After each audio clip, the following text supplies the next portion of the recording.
पावनखिंड। स्वराज्य संस्थापक छत्रपती शिवाजी महाराज आणि झुंजार मावळ्यांच्या इतिहासानं पावन झालेलं एक क्षेत्र।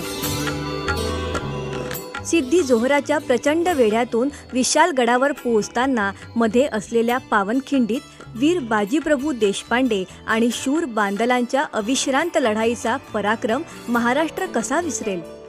आजही अनेक पर्यटक, इतिहास संशोधक, पर्यावरण प्रेमी या ठिकाणी भेट देत इतिहासाला उजाळा देत असतात। या ठिकाणी ट्रेक, सहलीसाठी येणाऱ्या पर्यटकांची निवाऱ्याची सोय व्हावी, त्यांना या इतिहासाला अनुभवण्यात सहजता यावी यासाठी पुढे सरसावले महाराष्ट्राचे सांस्कृतिक कार्यमंत्री माननीय नामदार सुधीर मुनगंटीवार। तमाम शिवभक्तांच्या आणि जिल्हाधिकारी कोल्हापूर यांच्या मागणीनुसार महाराष्ट्र शासनाच्या सांस्कृतिक कार्य विभागामार्फत आता पावनखिंडीनजीक शासनाच्या वतीनं एक भव्य विश्रामगृह बांधण्यात येणार आहे। यासाठी माननीय सुधीर मुनगंटीवार यांनी सांस्कृतिक कार्य विभागामार्फत सुमारे 15 कोटींचा निधी मंजूर केला आहे।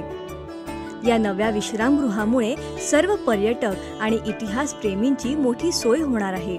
यातून छत्रपतींच्या जाज्वल्य इतिहासाचा प्रत्यक्ष अनुभव आता साऱ्यांनाच मिळेल हे निश्चित।